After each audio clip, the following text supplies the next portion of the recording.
hello, Courier Nation.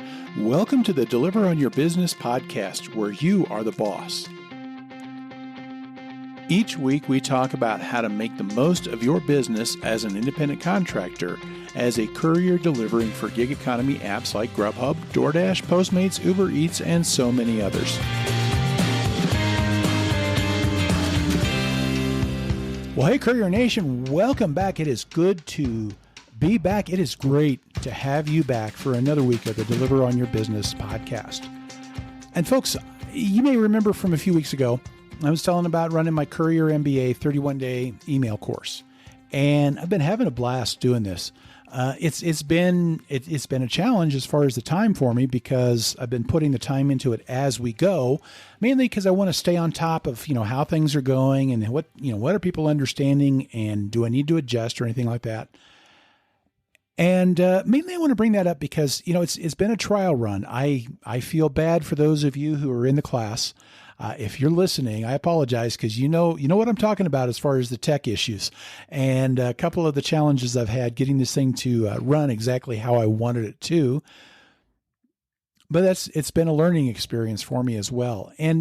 But what it's really done too is it's helped me kind of figure out, I can kind of learn from what's happened with this first run, and then I want to put that into something that I can put into more of like an autopilot thing, and just set it so that it just automatically sends you out the emails, and you can do things on your own pace rather than just one day at a time, or if you want to be slower at it, whatever you want to do or something like that. So mostly just telling you that so you can stay tuned and be ready for a new improved version of the Courier MBA course. Folks, I want to get into something that I started on this topic about 6 weeks ago. This is episode 90. Back in episode 84, I had Kevin Ha from thefinancialpanther.com. And Kevin does a lot of things with gig work, and he does a lot of delivery work where he's hitting $40 and more per hour, and he's doing it on an e-bike. So we had him on talking about how he was doing things and how it was working for him. And I've been toying with getting an e-bike or doing something along those lines for the longest time. And I was already like, okay, I think I'm going to do this. And I think talking to Kevin just made me even more sure. Yeah, I want to give this a try. I did not expect that I would be doing as well as he's doing. I just didn't. I know some things about my market. And so I know how some of these apps work that I think were different than what was working for him. But I was kind of like, could I make as much as I'm making delivering in my car? And so, here's the thing is that I've done bike deliveries off and on since I started 2.5 years ago, but I think there's a part of it that I was half-hearted. I'll tell you a little bit about it here in just a little bit, about why I was getting half-hearted with it and why it was a little discouraging. But ultimately, I think it kind of came down to two. I never saw bike delivery as a serious earnings opportunity. I saw bike delivery as, I just want to get out and ride my bike. And you know what? If I can pick up some deliveries while I'm doing that, that's awesome. A few extra dollars to go with it.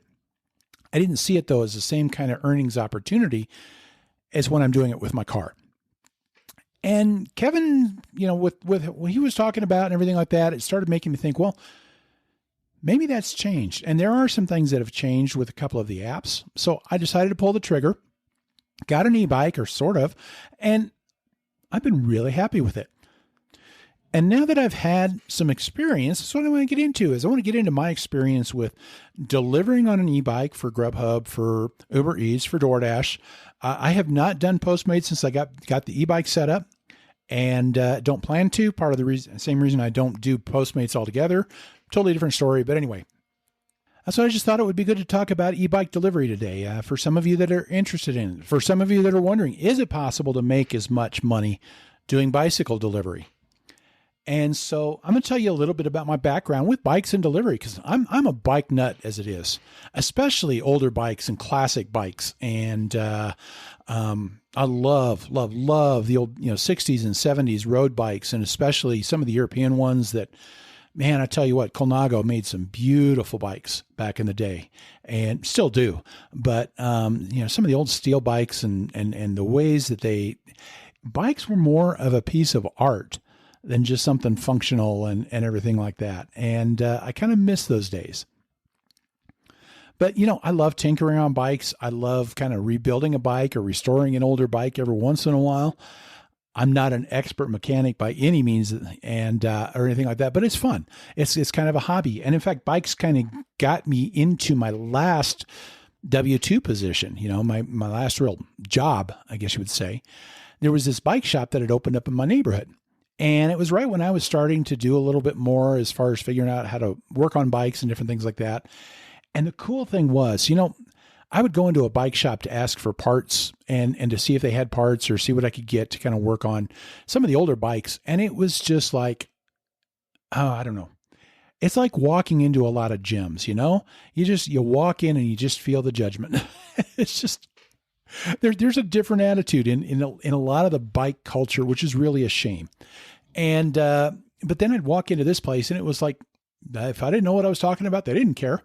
And if it was not a brand new carbon fiber bike, they didn't care, And what they it was like a Goodwill for bikes. And, they sold and they worked on used bikes. They had bikes donated to them and they would fix them up and sell them.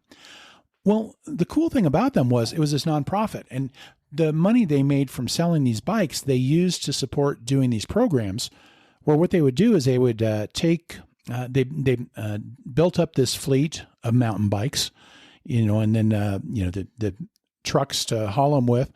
And then what they would do is they would work with these social organizations in town, with these youth organizations, and they would take their kids out mountain biking.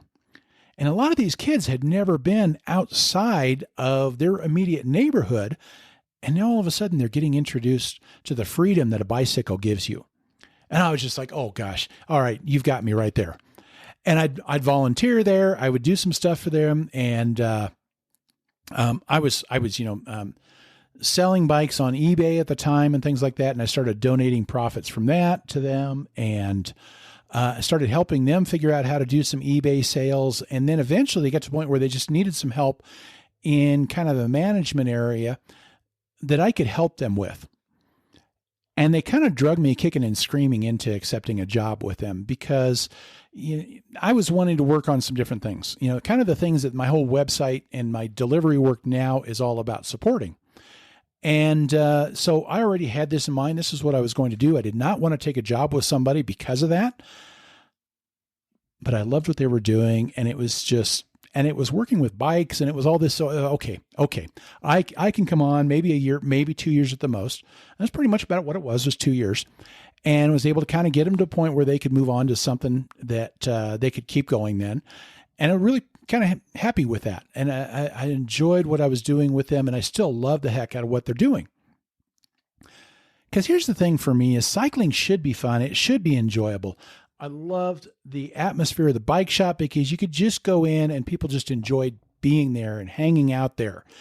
And it was kind of our version of Cheers for some of us that hung out there. You walk in, everybody knows your name, and walk in, everybody run instead of Norm or whatever. But anyway, it was just, it's what bicycles ought to be. That brings me to a point where I hate some of the stuff about some of the cycle culture, where it has to be a certain way. You have to be going so fast. You've got to have a certain kind of bike. You've got to be a certain type of person if you want us to take you seriously as doing on a bike. And for most people, we just want to get out on our bikes and have fun. One of my favorite books out there is around this. Check out the book. I've got a link in the show notes and on the associate webpage at entrecourier.com/80. It's Amazon. I do get a little bit of a commission from Amazon, but wherever you get it, you got to check out the book called Just Ride by Grant Peterson. I mean, he's preaching to the choir. He's all about more just you ride your bike because you want to ride your bike, not to be part of this cycle culture. And I just love it. And it's this whole mindset for me. And it's real easy for me to get on a soapbox. This is not the bike culture podcast. I understand that. But, here's the thing is maybe where I tie it into this whole thing about e-bikes is I used to look at e-bikes like, well, that's not real biking. And I started realizing that's the same thing. Guys, since I first went out and I rented an e-bike just to try it out, it's like, okay, I could probably spend more time on my bike because of this. And so that's kind of where I went. Well, here's the thing is, I left my job as business manager for this nonprofit, started doing delivery, but then realized that some of them had some options that you could deliver on your bike. And that I thought was awesome. That's great. Like I said, I saw it as a time that I could just, it was more about riding my bike and a little bit about making money. And, but I thought, okay, this could be fun. Here's the deal for me. Using just standard bike riding is not a great opportunity for making as much money because I am slow. I am extremely slow. And, I am slow as, well, I'm not going to say it because this is a G-rated podcast, so I'll leave it at that. But the other thing that I ran into, though, is dispatching. It was horrible by all of these companies. They were all terrible. And Postmates was probably the best back at the time. This is 2.5 years ago. Because they had a mode, you could just toggle between whether you're in your car or on a scooter or your bike or walking, or I don't remember if they had a different one for e-bike or bike, but it was like, okay, this is okay. And the problem was Postmates was just not busy enough in my market. There were just not, there were long waits between orders on Postmates. The only other one at the time that really had an option was Uber Eats. Now, Uber Eats was different. Uber Eats had what they say supposedly a bicycle mode, but you had to have a bicycle only account. And that's what they told me, was that I had to create a different Uber Eats account that I would use for bicycle deliveries. And they said it's because we dispatch different. They don't have that ability that Postmates had to toggle back and forth or anything like that. And so because, you're getting shorter deliveries and you're getting, maybe smaller deliveries, we're not going to send you to those ones that just really load you down with food and stuff like that. So you've got to get on this different account. So I did that. I've verified several times that I'm on the right type of account. They don't dispatch any differently. They still I'm getting these offers for, back in those days, you didn't know where you were going to deliver to. All you knew was how far away the restaurant was by minutes. Well, the minutes were always listed in terms of driving by car. And they were still doing the restaurant's 20 minutes out and I don't know where I'm going. So there's, and most of the orders were that way. And this was the thing that kind of really made me kind of get discouraged or lose enthusiasm, was because there really just weren't that many good orders. And it wasn't set up with any of them really well for delivering. DoorDash did not have an option for bikes at the time, because I checked several times, and Grubhub did not have an option for bikes at the time. In fact, when I signed up with Grubhub, I'd put something in the application about doing bikes, and the guy said, "Oh, now I just want to make sure, are you planning on doing with a car or a bike?" And I said, "With a car." And he said, "Okay, good, because we'd have turned you down if you'd put it down as a bike, because we don't have that functionality here." Because he said, the problem is again, the dispatching is different, and they didn't have the capability to differentiate between, dispatching for one as to for the other. So everybody was going to be on car dispatching. So bikes were not an option with them. So, it was just it was frustrating because Postmates was the only one that was actually dispatching correctly, but they didn't have enough orders, and Uber Eats had orders all the time, but there were so many times that I would pick up an order and the customer is 8 miles away. And as slow as I am, 8 miles, that kind of equals really cold food by the time it gets there, and I'd have to cancel out of it. And I almost lost my ability to deliver, at least on that account, because of how many cancellations I had, because Uber Eats doesn't know how to cancel things if you pick up and then you decide, you get there, you find the address and you get there. And again, that goes back to the old days when you didn't know where you were going. So there were two big changes that I think really helped in my area, I guess in all the areas. One is Uber Eats now lets you know where you're going. And in fact, you know what you're going to make now, at least in most markets, and you know how far you're going. They're showing a mileage amount. And so they're a lot better at what they're showing, but they still suck at dispatching for bikes, because I got one the other day. I'm on the bike account, 13.2 miles. There's no way I'm doing 13.2 miles, even on an e-bike. It's just not happening. And, so it's they still haven't figured out. And 90% of their delivery offers were 7-8 miles or more. And it was worse on the bike account than it is when I'm using my car. It was a lot worse. It's amazing. And it was like every time I went out there. But the huge difference, the game changer in my area was when DoorDash back in August, I think of last year, they introduced a bike mode on their app where you could toggle between what way you're doing deliveries, between car, bike, and e-bike. And now you can turn on bike or e-bike. And here's the thing with DoorDash. I mean, it's kind of amazing to say this. It works. There's not a lot that works with DoorDash, but bike mode works. They limit the distance. They're usually better. I got an offer the other day that I had to turn down because it was this pizza place that all of their pizzas are 24-inch pizzas.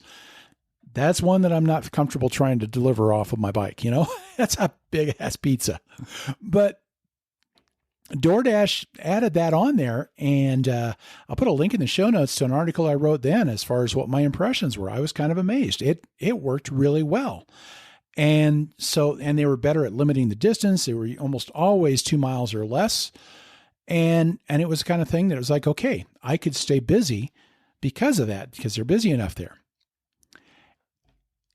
And with that in mind, then I just started thinking that, okay, maybe it's time to get an e-bike.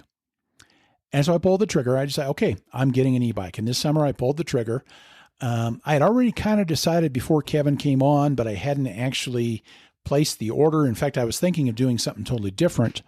And, but it was just like after listening to Kevin talking about doing this, okay, I've got to do this. And, I didn't buy an e-bike. I did an e-bike conversion.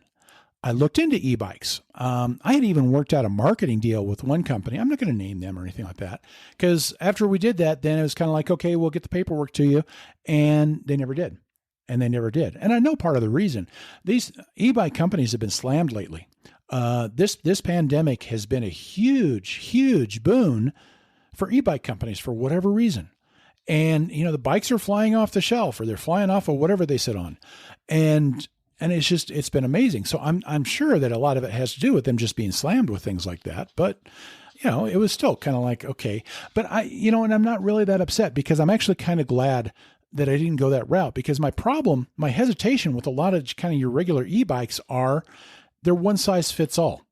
Well, when you're 6'5", you're kind of on the high end of those size fits all type things, right? And that usually means it doesn't usually fit for you that well. Most clothes that are one size fit all don't fit all, because I can tell you from experience. And so I'm a little nervous about buying an e-bike from a place that kind of used a one size fits all approach.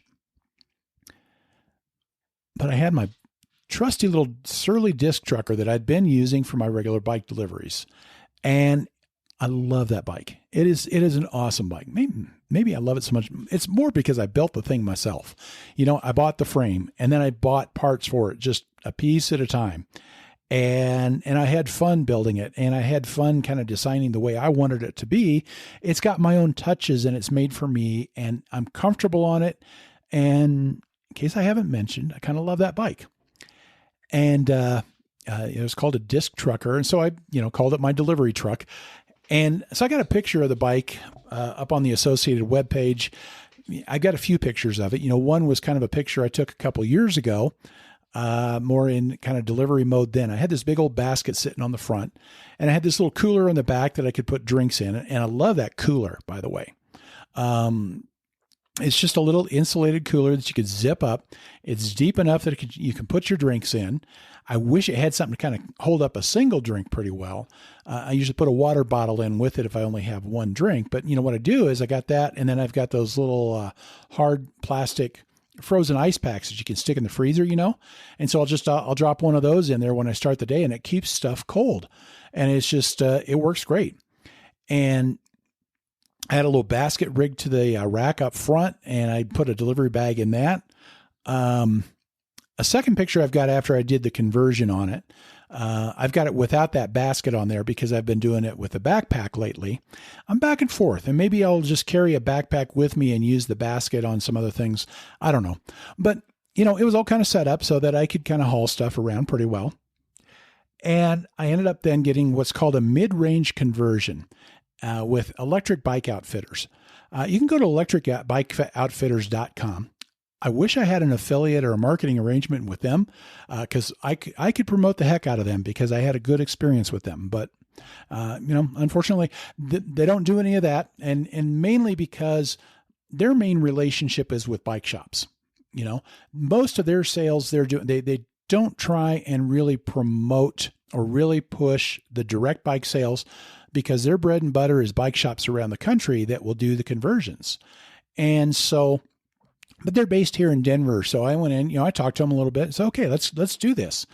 And they're great guys. And they've just, I've been really happy with them and with the conversion, that I've got this bike that I love. It's comfortable. And now it's an e-bike and it's been fantastic. And now I'll tell you what, there are some brand new e-bikes that you can get I think you can get them cheaper than what the conversion kits are. And I know a lot of people that actually love those bikes. I think Kevin is using a bike that, from Financial Panther that was on. He's using a bike that I know is pretty inexpensive, and he's had it for a couple of years, and he's been thrilled with it. And so, I don't know that one's better than the other, but for me, that fit was an important thing. And the fact that I already love this bike as it is, that I could kind of give it a different kind of life was just, I love that idea. And so I did the conversion. And so there's a couple of different ways that e-bikes work. The whole idea of an e-bike is you've got a motor and you've got a battery that you're adding to it. And usually, a controller that you're adding to the bike. And the motor can be in like one of three places. It can be built into the back wheel, and that way it'll drive it from the back wheel. And so what it does is when you pedal, it kind of senses that you're pedaling, and then it kind of adds some oomph to it. Or you can hit the throttle or the accelerator, and it'll just turn the wheel by itself. You could do a front wheel version of it. That one's a little bit easier to do because I think there's less involved in changing out the bike or anything like that. And it's just, there's some sensors or something like that it can kind of tell when you're pedaling, and then it'll do the same thing. It'll start to assist when you're pedaling. And, I didn't do the back wheel because I didn't want to change out the gears on my bike. I didn't do the front wheel because just having that front wheel pulling you is just on a bike didn't feel like it was natural. So I decided to go with the third option, which is called a mid-range, which is this, basically what they do is they replace the cranks where your pedals come out of and everything like that. They replace that with a little motor, and that's where that works. And it actually is a little truer at kind of understanding when you're pedaling and everything like that. And, so that's the route that I went. Because going that route let me keep my same gears, keep all my same wheels, all that stuff. And basically it was just that part there in the middle that got changed out. And I love it. It is fantastic. It makes riding so much easier. Now, the thing about riding an e-bike is it's not like I think I once thought, where it was just kind of like the lazy way to do it. You're still putting some work into it. But yeah, that e-bike is kicking in when you're getting up the hills, and it is kind of adding a little bit of oomph to what you're doing, but you're still putting out some, I can still feel that, all right, I've been putting in some work here on this when I've been riding with this since I did that conversion. So that's what I did, was that mid-range conversion. It's all kind of a matter of preference, I guess, which is the best way to go. If you buy just a kind of a general e-bike and not do a conversion, it's pretty much the same things. It all just kind of depends on what kind of drive you're going to have, rear wheel, front wheel, or the mid-range.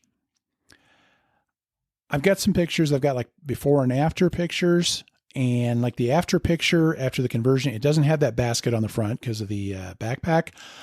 But, in some ways you almost can't tell that it's been converted.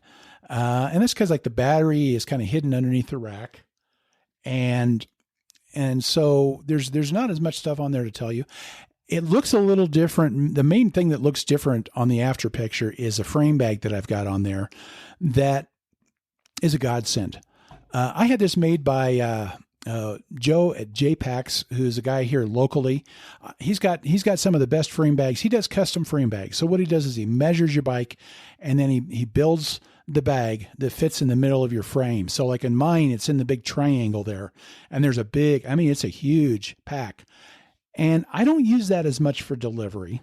I don't put the food in there. Very rarely do it. Sometimes if there's some extra stuff and I need a place for it, I'll use it. This kind of more for my storage for myself. It's my tools. It's an extra bag that I use for backup that I can put in there. And then, my water bottles and all that stuff. So it's fantastic. Get a frame bag. If you're doing bike delivery, get a frame bag. I think you would be thankful for it. And you can check out JPacks. It's just jpaks.com. Now I've mentioned both Electric Bike Outfitters and JPacks. I don't have any kind of marketing arrangement with either of them, but I endorse. Both of them are just fantastic opportunities.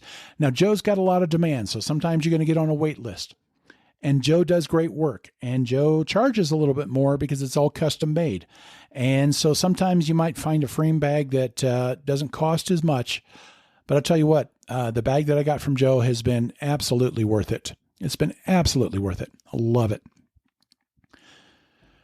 The battery on my bike is something that it's kind of, there's two places that you usually see a battery on electric bikes. One is on the frame. It's kind of on what they call the down tube, which is kind of the part of your bike frame that goes from where the steering wheel meets the wheel and all that stuff. There's that tube that goes down, or the bar, or whatever you call it, that goes down towards the pedals. It's called the down tube. And a lot of e-bikes had their battery strapped onto that. I decided I didn't want to go that route because I wanted to use my frame bags. I had them made up a few years ago by Joe. And another thing about using a bike that I'm already using. So what they did on mine was they put it into it's kind of a rack mount. There's a little bicycle rack that they put on your bike, and it's built into that rack. So you can use the rack as a rack, but then you've got the battery right under it. And what I love about it is it's got a little integrated light in the back. So you're using that as a way to, it's such a big battery that you're powering the light and not having to worry about it, really. You're not having to worry about that light running out of juice anytime soon. And then what they do is they put the control features up on the handlebars. So I've got a little LCD screen, and that tells me things like, okay, how fast am I going? How much batteries do I have left? There's some different settings, and you can kind of adjust whether you want, a lot more battery to it, or if you want the Ego version, or if you want it just turned on and you're just going to do regular pedaling, And then there's a throttle, which you can engage that, and it will, if I'm feeling too lazy to ride, I can just hit that and it just starts pulling me along. And then the other thing they did was they did replace my brake handles because they wanted handles that have like a cutoff switch.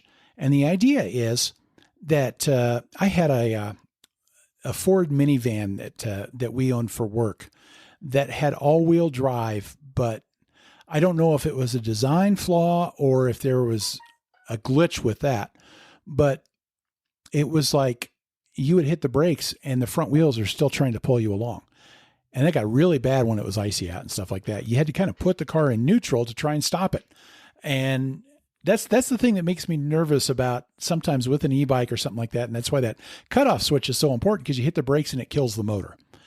And so that's kind of what my makeup is on my bike. Now, of course, the bigger question is, how is it working? And what I can tell you so far, I've been out like 4 different times on the bike, and it has been fantastic. Absolutely fantastic. I've averaged $27 an hour on bike deliveries. That's right up there with what I'm making on the car. And this last Sunday I went out. I only went out for a couple of hours because we're going to my grandson's birthday party. But for the 2 hours I went out, I actually did nothing but Chipotle. I did 9 Chipotle deliveries in 2 hours, and I made $64. But it was crazy. It was like just boom, boom, boom, one right after the other. 9 deliveries in 2 hours. I hardly ever hit that. And really the only times I've ever hit that kind of speed, that kind of quickness on deliveries has been when the pandemic was in full force and everybody was at home and there was no traffic and, everything was just so much faster. But 9 deliveries in 4 hours. I've been up at about 3, I think it's 3.25 overall. So it's been, I've been getting more deliveries in the amount of time. I'm taking lower price deliveries, but I'm getting them done so fast that I'm making as much money. And so here's a few thoughts. This is just a few thoughts that I want to give you that kind of my observations since I've started doing these bike deliveries again and getting a lot more serious about it. First of all, I will tell you that, at least in my experience, DoorDash is completely different to deliver for on a bike than they are in a car. I hardly touch DoorDash during regular deliveries. They just, they don't pay enough. And they usually don't dispatch quick enough, fast enough deliveries to me and stuff like that. And so I don't do that much on DoorDash. They don't pay as well as the other platforms. When I'm on a bike, though, here's the thing. DoorDash bike mode works. The deliveries are fast, they're quick, and the thing is even a $5 delivery, you know what? I'm knocking out some of these $5 deliveries in 10 minutes. That's $30 an hour, folks. That's still good. And so I'm okay doing $5, $6, $7 deliveries. 9 deliveries, $64. It was a $7 average. I think I had one delivery the whole day that was over $10. And so DoorDash is just different. My acceptance rate is a lot higher on bike deliveries than it is. I'm south of 15% otherwise. And so, that's the other thing.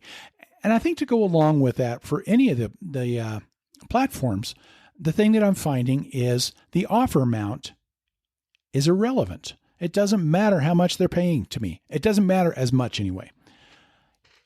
I found this out back when kind of that transition, when Uber Eats started offering, showing you where you're going and telling you how far you're going, different things like that, but still not giving you the full amount. And I found that with Uber Eats, I did what I called reverse cherry picking. I'm taking the lower priced offers because I can get them done faster. Because you don't know the tip then. Things have changed now because they're starting to show you what the tip is or what it is, including the tip. But that's been a lesson for me lately, is just that quick deliveries almost seem to mean more than high paying deliveries. And I'm definitely noticing that on the bike, that it's like, it doesn't matter if I'm getting $10, $12, $15 deliveries. If I'm getting $5, $6, $7 deliveries that I can get done in 10 to 15 minutes, I'm going to make good money.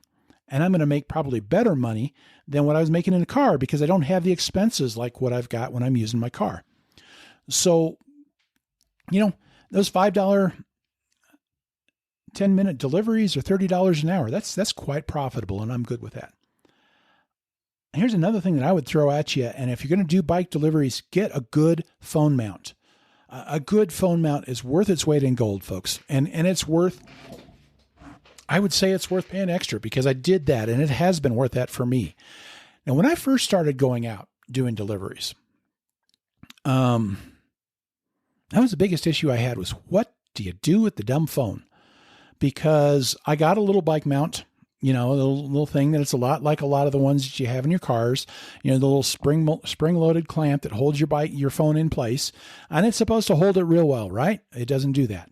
You hit a bump on that and the phone goes flying off. Well, as expensive as phones are, that's no good. And I finally had one time where it went flying off, and it came within about 3 inches of rolling underneath somebody's tires. I'm glad I had a good OtterBox on it or something like that, because it didn't break the screen or anything like that. But it was like, okay, I'm done with that. I am not having that happen anymore. And I quit using the phone mount. Well, now what do? I had a handlebar bag, and I could keep it in there so I could have fast access to it. But still, an order comes in, I hear the order coming in, but I got to slow down, or I got to get where I'm okay reaching into that bag. Or if I'm keeping it in my pocket, pull it out of the pocket. And by the time you do it, the order's gone or something like that. And that wasn't going to work. And when I first started out after the conversion, that was kind of my problem, was I think I was losing a lot of money, because either I wasn't hearing the phone go off when it was going off, when there was an offer going off while I was in between deliveries, or I wasn't getting to it in time. I had a bunch of times that I pocket accepted on Uber Eats orders because the way that Uber Eats on an Android phone moves the order to the top of your screen or whatever, it was just kind of like, if the phone was in my pocket and got activated, then I was accepting whatever order was happening, whether I wanted to or not. So I had to cancel a lot of orders. And the big salvation for me was this Quad Lock that I got. It is a twist on case-based phone mount. So what you do is you get a phone case, And so that makes it a little more expensive because you got to buy the case and you got to buy the mount. But then that case will lock onto the mount on your bike and it holds it secure. It holds it incredibly secure. And it's also fairly fast to get the phone on and off. I think it's faster than trying to wrestle with those little spring clamps and everything. I have done up until recently anyway, a magnetic mount for my car. And it's because it's fast. I can slap it on and I can slap it off. Well, a magnet's not going to hold a phone in place well enough on a bike. But I got this, and it's almost as fast as the magnet. It's a lot faster than messing with the little spring-loaded things. And so I actually got a car version of the mount for my car because then I could use the same mount. And I could do it either in the car or on the bike. Because a lot of times I'll go out and deliver on the bike for a little while, and then I'll load the bike up into the back of the Equinox, and then I'll go out and do just regular car deliveries after that. And so it works beautifully, being able to move back and forth. I've got some links to the ones from Quadlock. They're Amazon links. And so like I said, I get commission from Amazon when there are sales. Go through that. Just give you full disclosure up front on that. But it's been fantastic. I am so pleased with it. And so you got like all the different cases that you can get. I'll have a link that just, goes to their Amazon store, and then you can search for the case. They've got a universal thing that you just stick on the back of your phone or on your case. And then they got a number of different types of mounts. So I'd say get a good lock. A couple of other quick observations. One, I'm still kind of nervous about doing, the security of my bike. I will tell you that. I carry it's a folding lock, and it was kind of expensive, but it was something that I wanted to be kind of secure, but also something I could do quickly. And this seems to work really well for that. It's not as quick as I want it to be, but bike theft is a big problem here. And you got people that you got portions of the homeless community that they got their tent cities popped up, and they've got all these stolen bikes sitting around there that they've kind of broken down into various things. That it's like, this is a way they can get money, is they steal and then, sell the bike parts. And, what they got to do, I'm sure, is probably just taking the parts and then funneling them to somebody who's just giving them pennies on the dollars for those parts. But the thing is, if anything's slowing me down, it's that locking my bike when there's any time I think I'm going to be inside for very long at all. Kevin talked about he feels he's okay, generally with it. He doesn't need to use it as much, but I don't know. I'm a little more paranoid, I think. And I wish that somebody had a good, fast lock with a key fob, kind of like what you got for your cars. You just push the button and it unlocks. Now, some people have got some, but they link to your phone and the connection's not very reliable. And the problem with some of those is that, okay, when it links to your phone, if it doesn't link, then it becomes really slow. And so I want something that is going to work every single time I do it. But if somebody could come up with a really fast lock, I think they could have a huge market just among bike couriers,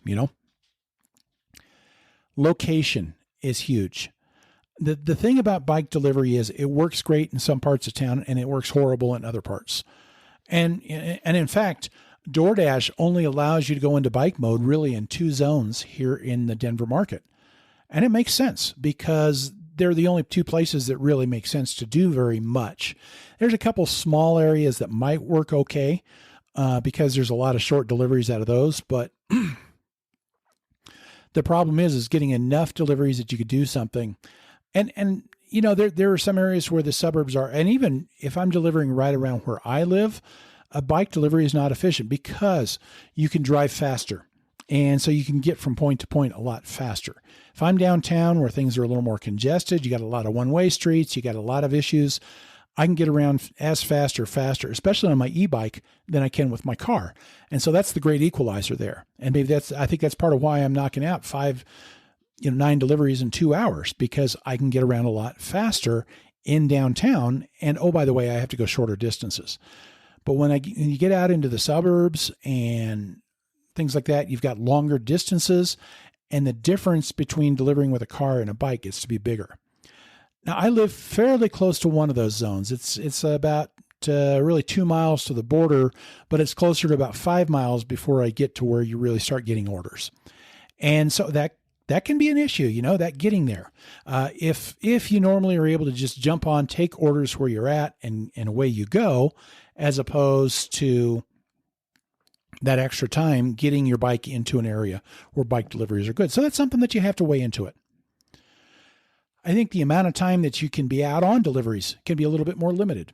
A typical range on an e-bike is about 20 to 40 miles, and that varies. I think I'll probably end up getting more than that. I've never pushed the limits of that, but I've only 4 hours, I think, is the most that I've gone, and 25 miles is the most that I've gone.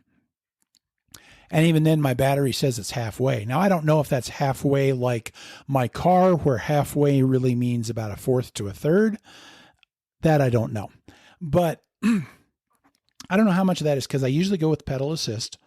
I usually put the phone, I put the phone, or the e-bike into eco mode. It's the lowest power setting between deliveries. But then as soon as I get to delivery, I crank that thing up because I want to get done fast. And so I don't know, though. The thing is, I'm not sure that I could get more than maybe 5 or 6 hours at a time, unless I'm really doing more of the eco mode. And that means putting a lot more work into it. And that might mean then wearing myself out faster. So, you've still got, even on an e-bike, you're putting some effort into it. And unless you're like, some folks that just can keep going for hours and hours and hours, I can't. And so 5 or 6 hours might be the limit for me. Lately, that's more than enough. I think a couple of other things. One is finding a good way to carry food is critical. I talked about having a basket. I talked about using a backpack. I'm a little nervous with the backpack sometimes because I'm not sure the food's going to be held as stable. And that's why I put the basket on way back when I did. I will probably put the basket on and continue to carry the backpack, because the basket will be for most orders and I can just put the food in and it's going to be very stable. But if I need larger orders, I've got the backpack. The backpack I've got is a beautiful thing. I don't see it available anymore, though. They've got a little pouch or they've got a little compartment on there that you unzip it and it kind of folds out like an accordion, big enough to hold a larger pizza. And I bought this from Uber Eats. Has had this little store for selling their bags and stuff like that. I bought that from them 2.5 years ago for $40, and they don't sell it anymore. And either that or they're sold out. I don't know, but it was fantastic. And now I can't find anything like it anywhere. And so I don't know. I do think, here's the thing though. I think that people do get nervous when they see you coming up on a bike, because they don't know if their food's going to be hot, if you're out in the elements, are your drinks going to be cold, things like that. That's why I carry the cooler there to keep the drinks cold. I need it even more on a bike delivery than I do in a car delivery, because otherwise, that thing's, chocolate shake is sitting there right out in the sun when you're delivering. That's no good. It's going to melt in minutes. So those are legitimate questions. How is the food going to be kept up? You want to make sure that you're finding ways that are going to kind of take care of the food. And that's an important part of what you're doing. Last piece is there's the weather. Now I'm lucky. I'm in Denver. Now, if I had listened to this several years ago before I moved to Denver, I thought, yeah, right. Denver's got an amazing climate. It's better in the winter than I expected it to be. And it's just, we got most days you can go out and deliver and be fine with the weather. We don't have as many of the big rainstorms. We don't have as many of the big snowstorms, believe it or not. And so, but the thing is, there are going to be those times where you get caught out in the elements, and that's not going to be as fun, and it may not be as safe. And so those are some things to think about. Here's my overall thoughts. I love it. I've had so much fun doing bike deliveries since I got going. Probably the biggest pain is putting on that stupid helmet. But other than that, I really enjoy it. And I think it's been good for me. I think it's been a lot more of a workout than I realized. And it's not as much demand as doing, standard pedaling and everything like that. But there's a heck of a lot more involved with doing it than if I'm riding in my car. And there's still quite a bit of cardio going on because of that. The main thing is I'm not pushing as hard to get up hills and stuff like that. And so it's something that I can kind of keep more of an even keel, I think, but you're continuing to move. Bottom line though is I'm doing almost as well as when I'm in the car. I'm not hitting that $40 per hour that Kevin was hitting. I'm not sure that I ever will, because with Kevin, he's in an area where all of the apps are able to hit, and he's able to just kind of stay busy with all of them. And he's able to do the orders kind of line up a lot better for working multiple apps at once. So far, I haven't hit that kind of a thing where I've only had one or two deliveries where I've been able to kind of load up on more than one platform. But, so I think that's maybe a difference in market. But I'm still doing a heck of a lot better than I expected that I would be. And I'm doing a heck of a lot better than I ever was on just standard bike deliveries. And the bottom line is, the vast majority of my deliveries have been with DoorDash when I've been on a bike. It's just weird that the one company that can't get their app to work, that does nothing but crash, is the one company that actually can make bike delivery work. It's weird. Uber Eats is horrible with their dispatching. But once they do send in a good order, once one does show up, it's usually a lot better paying than the DoorDash ones for the same amount of effort. I can turn Grubhub on. There is no bike mode. I'm not technically supposed to do deliveries on it because my car's registered with them. But, the thing is, they're not set up for bikes, and Grubhub does love to send you these faraway dispatches. So there's not as many times as a good order pops up for them, but every once in a while something will. Overall, though, it's just, and then Postmates I just don't do. But the sad thing is, today's the first day of fall.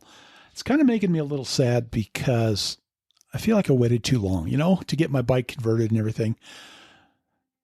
But I love this. And you can probably hear me talking a little bit more about it, maybe starting to get into some nitty-gritty about it in future episodes. But I can see myself shifting more and more to e-bike delivery because it's working really well. I'd love to hear from you. How is it working for you if you're doing bike delivery or e-bike delivery? Are you making more money? Are you making less? Leave a comment at entrecourier.com/90 or send me an email, ron@entrecourier.com. If you follow the show notes, there's a whole bunch of links for contacting me through social media. I'd just love to hear from you about what bike delivery does for you. Folks, thank you for being part of Courier Nation, and thank you for just being your own boss, for taking control. And that's what I beg you to do as I wrap this up today, is just remember that you are the boss. This whole Courier MBA course that I've been doing, it's been all about that. It's just reminding people that you're running a business, treat it like a business, and don't let these companies push you around or anything like that. You make your own decisions, whether or not that's to deliver by car or e-bike or where you deliver and what offers you take. You have all the freedom and you have all of the rights to make your own decisions. So make those decisions and be the boss.